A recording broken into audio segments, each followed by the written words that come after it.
So let me analyze the first slide that I have written. This is a total development of local area. Why I am saying total development of local area? The reason is we always have a silo structure of development. Either we have a agriculture development or education development or health development. We never see the development in totality. For example, one development in one sector is also reflected in another sector. For example, let's say education. Focused, relevant, optimized, value-added, motivating, and inspiring education for total development starting from school level. But in the school level, we have never been taught about the development.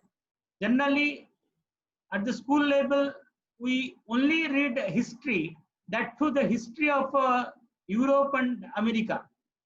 Whereas we should focus more on local history, we should focus more on local geography. Where are the mines? Where are the rivers? Where are the best tourist places in the local area? So if we focus local area, the school teachers and the parents will be more aware about the local geography and local history, and they can make local development a focus subject also.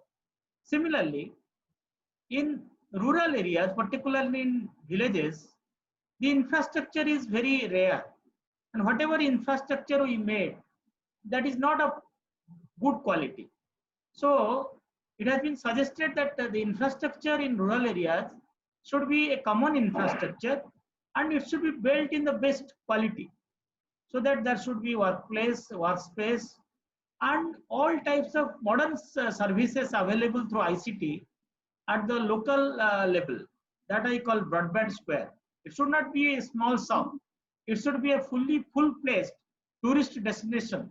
It should have some tourist accommodation, and it should have some market complex. So this shared infrastructure can be a hub for the development in the local areas. I mean local area means an area of radius 10 kilometers. So that in that radius, we can have sufficient resources for development. The third point I am saying is a holistic view involving different dimensions for long-term sustainability. Why long-term sustainability? We have bad, let's say, cutting woods, but it should not be bad. Instead of that, we should plant sufficient wood-bearing trees, and so that we can have sustainable wood productions either from forest. I don't call forest, I call it a place where dense number of trees are there. So those places can be again revitalized, and in the villages we can have wood producing trees, and there should be no forced migration for livelihood. Why I am saying it?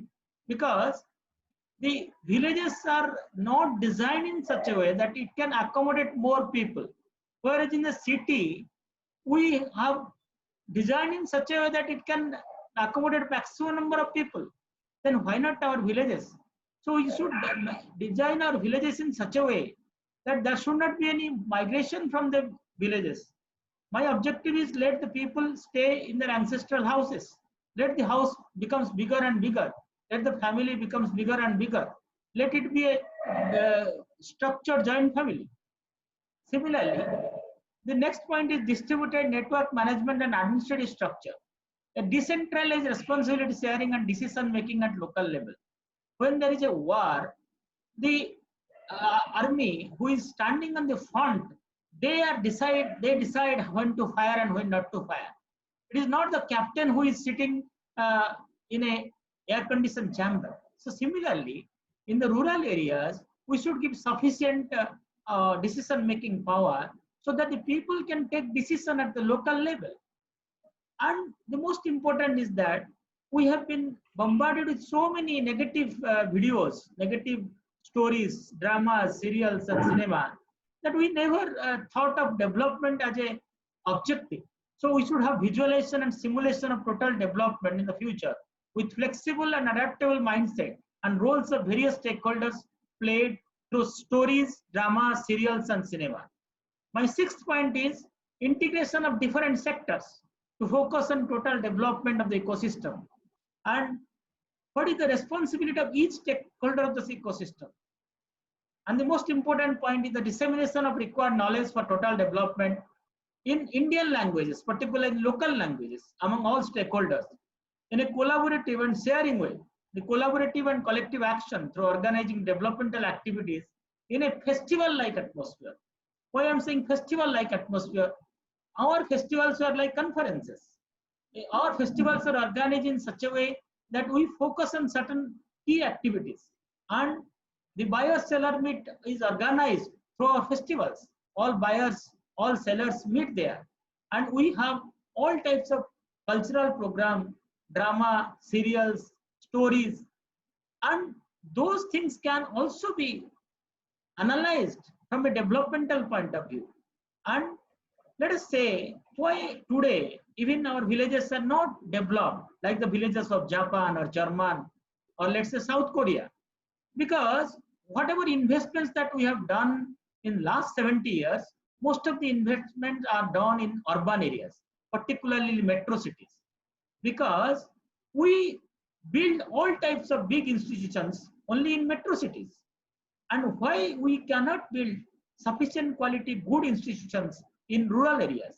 And if we can make that, then definitely there will be sufficient amount of development happening in different local areas. That is my objective.